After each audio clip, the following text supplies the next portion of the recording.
Star Wars Jedi Academy is one of those games that should be an amazing concept. But what you end up getting is something that's not bad, but certainly not what could have been. Released in 2003 and playable on the PC and Xbox, the game has you playing as a blank slate character, which is pretty cool. You get to pick your race, physical features, lightsaber color, lightsaber style, and more. There's actually a pretty good amount of variety. The plot involves you being a recruit into the new Jedi Academy, sometime after Episode 6 in the expanded universe. You train under Luke Skywalker and Kyle Katarn, then you have to unravel an evil plot to destroy the Jedi or something. The game doesn't really care, so I don't really care about the plot either. The whole story feels like a bit of an afterthought, because you have this blank slate character who doesn't really have an arc, and doesn't really react to things normally. It's just your typical Star Wars story. It's light versus dark, there's some sacrifice, people losing appendages, the works. But it really feels like the story was kind of made after the gameplay was created. The story just feels like an afterthought, and it shows. But who cares, right? This is Jedi Academy. Think of mixing school and being a Jedi. That's so exciting. However, there really isn't much Academy stuff in this game.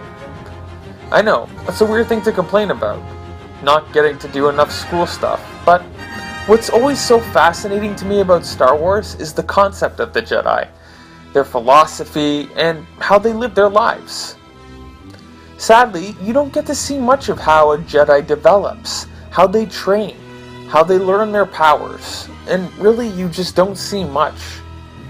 The game doesn't even really try to address those things. It kind of touches on them at the beginning, but it's quickly forgotten about.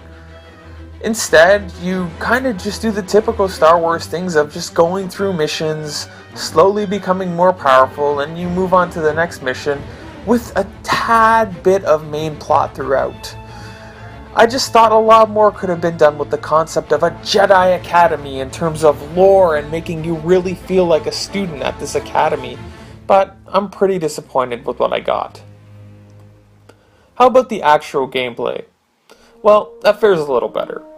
This is kind of a third-person action game, although there are some first-person elements if you want, and you get a large variety of weapons, including blasters, thermal detonators, and more. The game also starts you off right with a lightsaber, which is pretty sweet. The lightsaber combat actually isn't half bad, as there's a lot of different styles, a nice variety of moves, and it just feels pretty good a lot of the time. I really like in the lightsaber combat when the game decides to go slow motion at certain moments. It's really effective and really cool and just makes you feel like a badass. You actually have a nice variety of force powers too, although some are way more useful than others. I don't know how you're getting through the game without force heal, and you only play without force lightning if you're a bitch. The enemies are decently varied, though there's nothing too deep or strategic about combat. It was just pretty simple and enjoyable.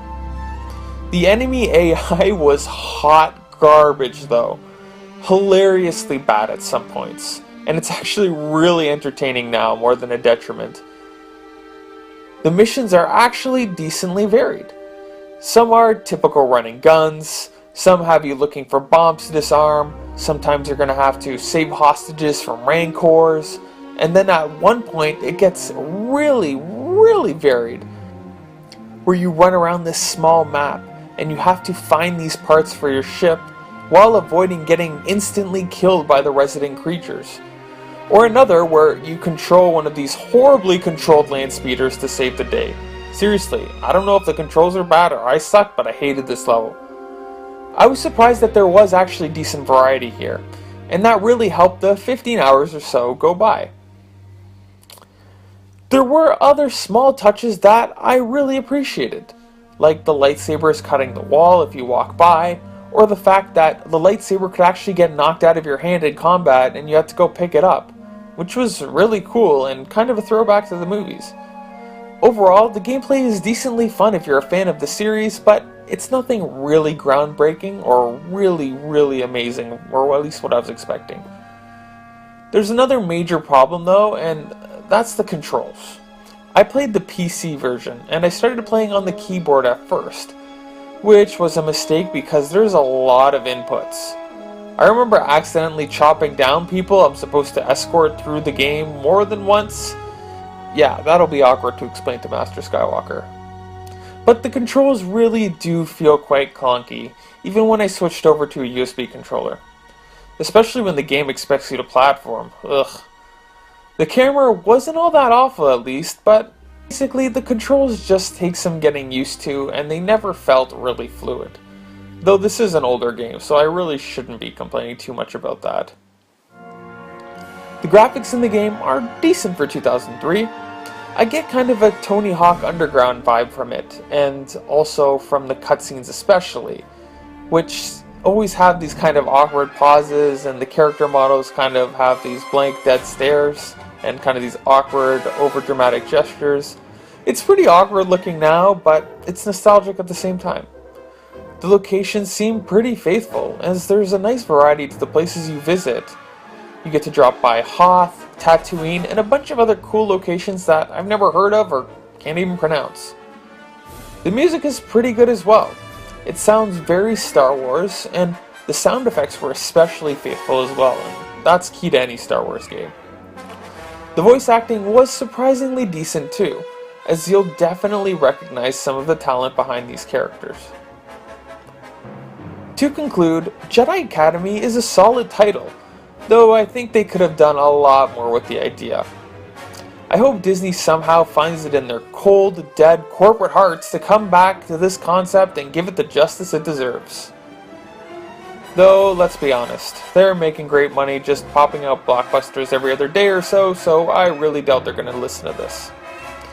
In any case, if you're a Star Wars fan looking for a good Star Wars experience, this game isn't the best out there, but it's worth playing because it does have a good amount of customization and force powers, and you do really feel like your own character. And just the idea of picking your own character, your own race, your own lightsaber, and going out into the Star Wars world is novelty enough, at least for me. I recommend it. Thanks for watching.